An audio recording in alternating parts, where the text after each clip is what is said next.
പ്രിയമുള്ളവരെ, ഈ കഴിഞ്ഞ ദിവസം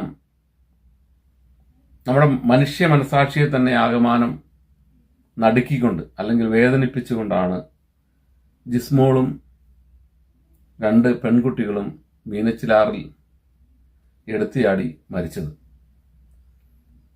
അവർ വളരെ കൃത്യമായും ഉറപ്പായും മരിക്കുമെന്ന് തീരുമാനിച്ച് മരണത്തിലേക്ക് നടന്നെടുത്തു എന്നാണ് വാർത്തകളിൽ നമുക്ക് മനസ്സിലാകുന്നത്. അവരുടെ കൈത്തണ്ട മുറിച്ചിരുന്നും അവരുടെ റൂമിലെ ഫാനിൽ ബെൻഡുണ്ടായിരുന്നു, ഫാനിന്റെ ലീഫിൽ ബെൻഡുണ്ടായിരുന്നുമൊക്കെയാണ് വാർത്താ മാധ്യമങ്ങളിൽ നിന്ന് നമുക്ക് മനസ്സിലാകുന്നത്. അപ്പോൾ മരിക്കാൻ പൂർണ്ണമായും തീരുമാനിച്ച് അവർ മരിക്കുകയായിരുന്നു. ഇതിന് സമാനമായ ഒരു സംഭവമാണ് ചുങ്കം സ്വദേശിയായിരുന്ന ഷൈനി ഏറ്റുമാനൂരിൽ റെയിൽവേ ട്രാക്കിൽ കയറി നിന്ന് 2 പെൺകുട്ടികളുമായി മരിച്ച സംഭവം.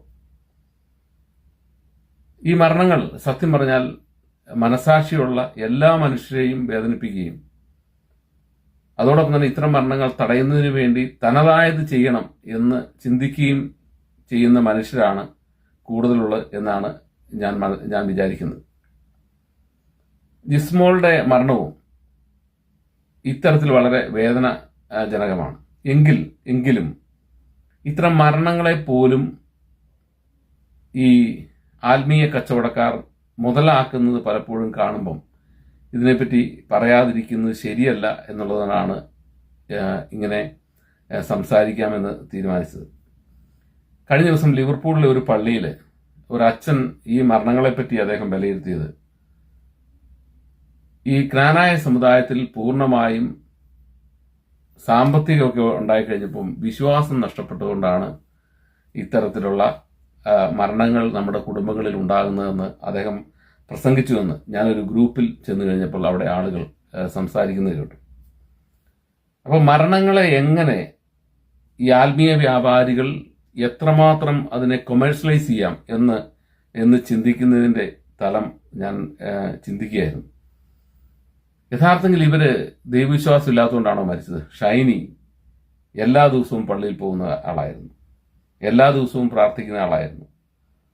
മരിച്ച ദിവസം മരണത്തിന് തൊട്ടു മുമ്പ് അവരുടെ കയ്യിലുണ്ടായിരുന്ന ഓർണമെന്റ്സ് എല്ലാം എടുത്ത് മാതാവിന്റെ ഫോട്ടോയുടെ കീഴിൽ വെച്ചിട്ടാണ് പോയത്.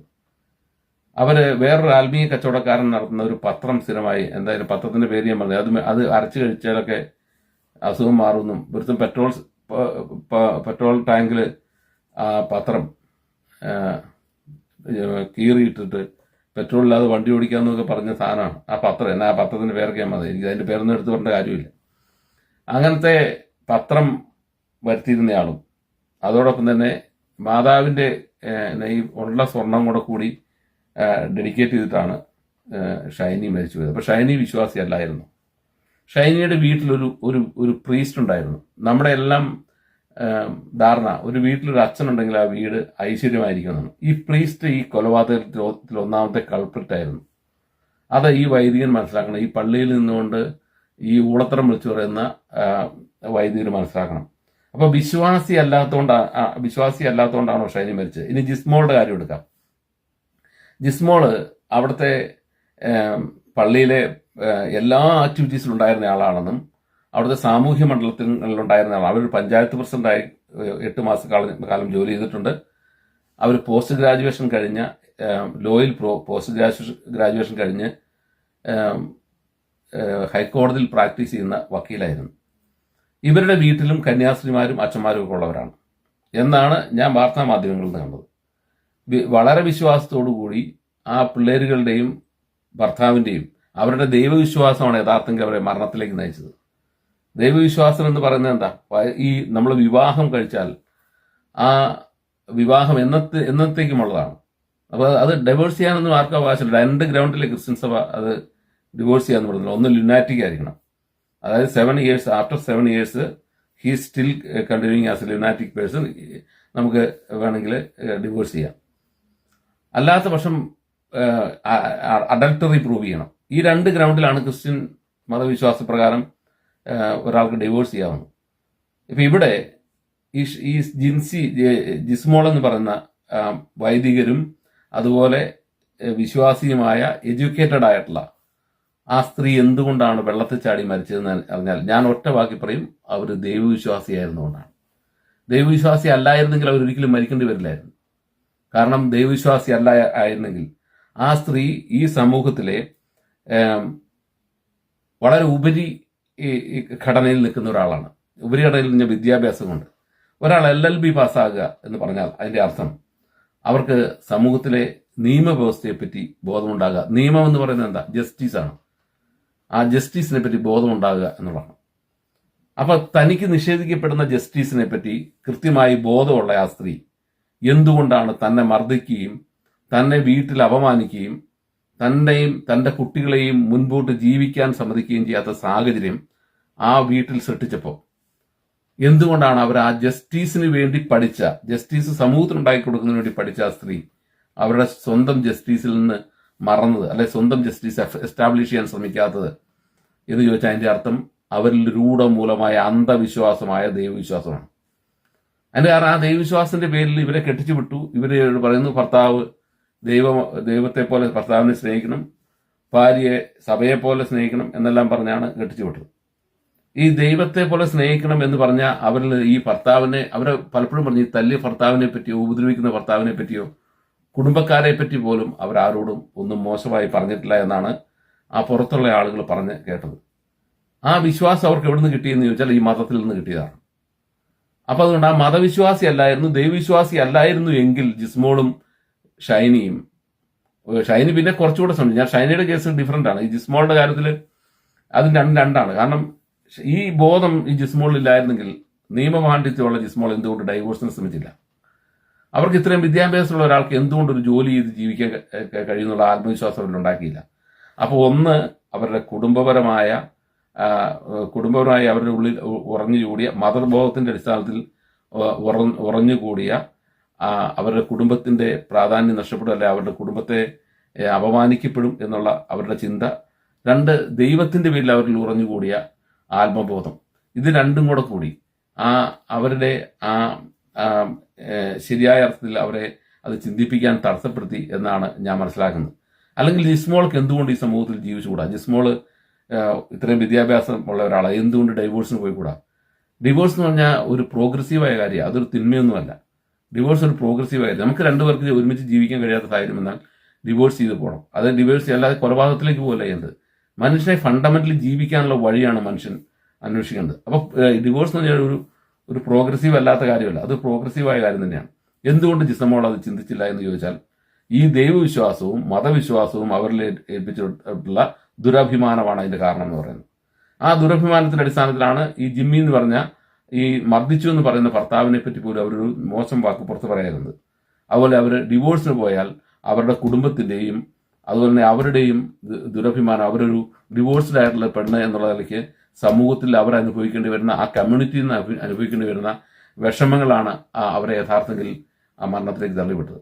അപ്പൊ ഇവിടെ ഞാൻ ജിസ്മോളുടെ മരണത്തിൽ എനിക്ക് ജിസ്മോളുടെ മരണത്തെ സംബന്ധിച്ച് അത്ര ദുഃഖമില്ല. എന്റെ കാരണം എന്താണെന്ന് വെച്ചാൽ ജിസ്മോൾ ഈ സമൂഹത്തിൽ നിന്ന് നേടിയെടുത്ത വിദ്യാഭ്യാസം അത് ഫലപ്രദമായി ഉപയോഗിക്കാൻ ജിസ്മോൾക്ക് കഴിഞ്ഞിരുന്നെങ്കിൽ ആ കരുത്ത് നേടിയെടുക്കാൻ കഴിഞ്ഞിരുന്നെങ്കിൽ ജിസ്മോൾ മാതൃകയാവേണ്ട ആളാണ്. പോസ്റ്റ് ഗ്രാജുവേഷൻ ഉള്ള, ലോയിൽ പോസ്റ്റ് ഗ്രാജുവേഷൻ ഉള്ള ജിസ്മോൾ ഈ സമൂഹത്തിന് മാതൃകയാകേണ്ട ആളാണ്.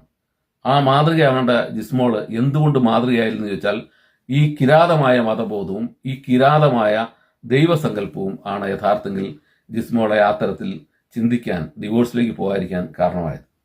അപ്പൊ അതുകൊണ്ട് ഈ പള്ളിയിൽ നിന്ന് വെറുതെ വചനപ്രഘോഷണം നടത്തുന്ന, വേറെ ആരും ചോദ്യം ചെയ്യാനില്ലാത്ത, ഈ അൾത്താരയിൽ നിന്ന് എന്ത് ഊളത്തരവും പറഞ്ഞാലും അത് അതേപടി ഡൈജസ്റ്റ് ചെയ്യുന്ന ആളുകൾ ഉള്ള സമൂഹത്തിൽ ഇത് ദൈവവിശ്വാസത്തിന്റെ പേരിലാണെന്ന് പറഞ്ഞ് പ്രചരിപ്പിക്കുമ്പോൾ അതല്ലെന്ന് പറയേണ്ട ബാധ്യത നമുക്കുണ്ട്. കാരണം ഈ കള്ളത്തരങ്ങൾ പറഞ്ഞ് ആത്മീയ വ്യാപാരികൾ നടത്തുന്ന ഈ കച്ചവടം യഥാർത്ഥത്തിൽ അത് പൊളിച്ച് കാണിച്ചു കൊടുക്കേണ്ടതുണ്ട്.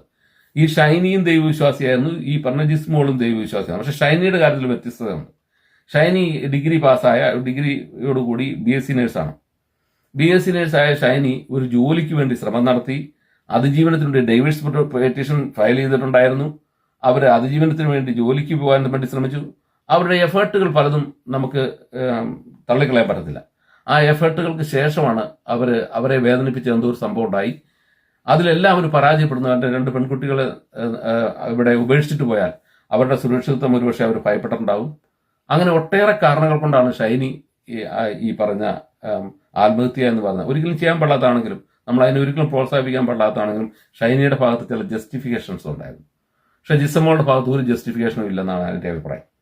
കാരണം ഇനി വീട്ടിൽ നിന്ന് പ്രൊട്ടക്ഷൻ കിട്ടിയില്ലെങ്കിലും ഫാദറിനോട് ഇത് പറയുമ്പം ഫാദർ തലക്കടിച്ചു എന്ന് പറയുമ്പം ഫാദർ തന്നെ പറയുന്നു പലപ്പോഴും പോയി അവിടെ പോയി കാര്യങ്ങൾ പറഞ്ഞ് സെറ്റിൽ ചെയ്യാൻ വേണ്ടി ഞാൻ ശ്രമിച്ചിട്ടുണ്ടെന്ന് ഫാദർ തന്നെ പറയുന്നു. ജിസ്മോൾക്ക് കുറച്ചുകൂടെ സ്റ്റബോണായ ഒരു സ്റ്റാൻഡ് എടുക്കുകയായിരുന്നെങ്കിൽ ഒരുപക്ഷെ ഫാദർ പ്രൊട്ടക്ട് ചെയ്യുമായിരുന്നു എനിക്ക് തോന്നുന്നത്. എനിക്ക് അവിടെ ജീവിക്കാൻ നിവൃത്തിയില്ല, ഞാൻ അതുകൊണ്ട് തിരിച്ചു പോരുകയാണെന്ന് പറഞ്ഞാൽ ഫാദർ ഒരിക്കലും അങ്ങനെ വേണ്ട എന്ന് പറയും എന്ന് എനിക്ക് തോന്നുന്നില്ല. കാരണം അദ്ദേഹം തന്നെ പറയുന്നുണ്ട്, എനിക്ക് ഈ വീട്ടിൽ നടക്കുന്ന സംഭവങ്ങളെ പറ്റി അറിയാം, ഞാൻ പലപ്പോഴും അവിടെ പോയി പ്രശ്നങ്ങൾ പറഞ്ഞു തീർക്കാൻ വേണ്ടി ശ്രമിച്ചിട്ടുണ്ടെന്ന്. അപ്പം അങ്ങനെയാണ് ഇപ്പോൾ ഫാദർ ഒരു പരിധിവരെ പ്രൊട്ടക്ട് ചെയ്തേനെന്ന് എനിക്ക് തോന്നുന്നു.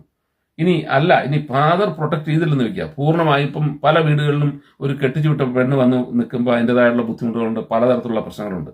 അതൊന്നും സത്യസന്ധമായി നമുക്ക് നിഷേധിക്കാൻ പറ്റുന്ന കാര്യമല്ല. ഒരു 3-4 കുട്ടികളുള്ള വീട്ടിൽ കെട്ടിച്ചു വിട്ട ഒരു പെണ്ണ് വന്ന് നിൽക്കുന്നു എന്ന് പറഞ്ഞാൽ ആ കുടുംബത്തിന് തന്നെ പ്രശ്നം, താഴെ കെട്ടിക്കാനുള്ളവർക്ക് പ്രശ്നം, അതുപോലെ തന്നെ ആ വീട്ടിൽ അസ്വസ്ഥതകളുണ്ടാവും. അത് നാച്ചുറലായിട്ടായിരുന്നു. പക്ഷേ ജിസ്മോളുടെ കാര്യത്തിൽ അതിൽ നിന്ന് വ്യത്യസ്തമായി നമുക്ക് കാണാനുള്ളത്, ജിസ്മോൾ നേടിയ വിദ്യാഭ്യാസം, ആ വിദ്യാഭ്യാസത്തിലൂടെ ഈ 2 കുട്ടികളെയും കൊണ്ട് ജീവിച്ച് ഈ സമൂഹത്തെ കാണിച്ചു കൊടുക്കാൻ ബാധ്യതപ്പെട്ട ആളായിരുന്നു ജിസ്മോൾ. ആ ജിസ്മോൾ അതിന്റെ ആ സാധ്യതകൾ ഉപയോഗിച്ചത് ഇവന് ഈ ജിമ്മി എന്ന് പറഞ്ഞ ഈ ഹസ്ബൻഡിന് നേരെ കൃത്യമായ ഡൈവോഴ്സ് പെറ്റീഷൻ കൊടുക്കുകയും ആ ഡിവോഴ്സ് പെറ്റീഷൻ എസ്റ്റാബ്ലിഷ് ചെയ്ത് അത് കോടതിയിൽ നിന്ന് വേഡിക്റ്റായി മേടിച്ച് അതിനുശേഷം സ്വന്തമായി ജീവിച്ച് കാണിച്ചു കൊടുക്കാൻ ബാധ്യതയുണ്ടായിരുന്ന ആളാണ് ജിസ്മോൾ. അത് സമൂഹത്തിന് മാതൃകയാണ്ട ആളാണ് ജിസ്മോൾ. ആ മാതൃകയാണ്ട ജിസ്മോൾ പരാജയപ്പെട്ടപ്പം അതിന് ഇനി ഒരു ന്യായവും പറഞ്ഞിട്ട് കാര്യമില്ല. എൻ്റെ കാഴ്ചപ്പാടിൽ ജിസ്മോൾ ഒരു നീതിയും അർഹിക്കുന്നില്ല.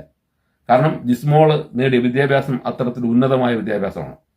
അവിടെ വ്യക്തി എന്നുള്ള നിലയ്ക്ക് പരാജയപ്പെട്ടു എന്ന് പറഞ്ഞാൽ അത് ജിസ്മോളെ ഈ മതബോധവും ഈ സാമുദായിക ബോധവുമാണ് അതിന് കാരണക്കാരിയാക്കിയത്. അതുകൊണ്ട് ഞാൻ ജിസ്മോളുടെ മരണത്തിൽ, ആ കുട്ടികളുടെ മരണത്തിലൊക്കെ നമുക്ക് ദുഃഖിച്ചേ മതിയാവും. പക്ഷേ ജിസ്മോളുടെ സൈഡിൽ നിൽക്കാൻ എനിക്ക് കഴിയുന്നില്ല. ഇത് സംഭവിക്കാൻ പാടില്ലാത്തായിരുന്നു. എങ്കിലും വ്യക്തിപരമായി ജിസ്മോളുടെ സൈഡിൽ നിൽക്കാൻ എനിക്ക് കഴിയാത്തതിന് കാരണം ജിസ്മോൾ ഉയർന്ന് പ്രവർത്തിക്കേണ്ട ഉത്തരവാദിത്തപ്പെട്ട ആളത് ചെയ്തില്ല എന്നുള്ളതുകൊണ്ടാണ്. അതുകൊണ്ട് ഈ വ്യാപാരികളോട് പറയാറുള്ളത്, മനുഷ്യനെ നിങ്ങൾ മതബോധത്തിന്റെ അടിസ്ഥാനത്തിലല്ല മക്കളെ വളർത്തേണ്ടത്, യുക്തിചിന്തയുടെ അടിസ്ഥാനത്തിൽ, സ്വതന്ത്ര ബോധത്തിന്റെ അടിസ്ഥാനത്തിൽ. സ്വതന്ത്ര ബോധത്തിന്റെ അടിസ്ഥാനത്തിൽ അവർ ദൈവത്തെ കണ്ടെത്തുകയാണെങ്കിൽ കണ്ടെത്തണം. അല്ലാതെ അവരെ ഈ അന്ധമായ ദൈവവിശ്വാസത്തിലും അന്ധമായ അധമബോധത്തിലും അന്ധമായ ഈ നമുക്ക് ഈ എന്താ പറയാ ഈ നമ്മുടെ അന്തസ്സിനെ സംബന്ധിച്ചുള്ള, നമ്മുടെ കുടുംബത്തെ സംബന്ധിച്ചും നമ്മുടെ അന്തസ്സിനെ സംബന്ധിച്ചുള്ള തികച്ചും ദുരഭിമാനം നിറഞ്ഞ ആ ചിന്തകളിലല്ല കുട്ടികളെ വളർത്തേണ്ടത്. കുട്ടികളെ സ്വതന്ത്രമായി അവർക്ക് അവരുടെ ജീവിക്കാനുള്ള റൈറ്റ്സിനെ ബോധ്യപ്പെടുത്തിക്കൊണ്ട് അവരുടെ ജീവിതം മുമ്പോട്ട് കൊണ്ടുപോകാനാണ് ശ്രമിക്കേണ്ടത്. അതുകൊണ്ട് ഈ അൾത്താരയിൽ നിന്ന് വെടുവായുത്തരം പറയുന്ന ഈ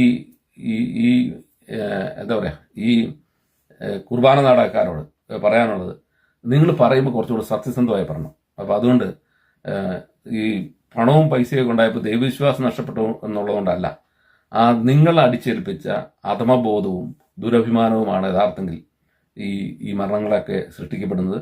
അതിൽ നിങ്ങൾക്കും കൂടെ ഉത്തരവാദിത്വമുണ്ട് എന്ന് ബോധപൂർവ്വം പറയുകയാണ്. അതുകൊണ്ട് ഇത്ര ഊളത്തരങ്ങൾ പറയുമ്പോൾ അത് മുഴുവൻ കേട്ടിട്ട് ആളുകൾ പോകും. പക്ഷെ എവിടെയെങ്കിലൊക്കെ ഇരുന്ന് ഇതിനെപ്പറ്റിയൊക്കെ അവർ സംസാരിക്കും. അങ്ങനെ എന്നെപ്പോലുള്ളവർ കേൾക്കും, കേട്ട് കഴിയുമ്പോൾ ഇതിനെപ്പറ്റി പ്രതികരിക്കും. അത്രയും മാത്രമേ പറയാനുള്ളൂ. Thank you.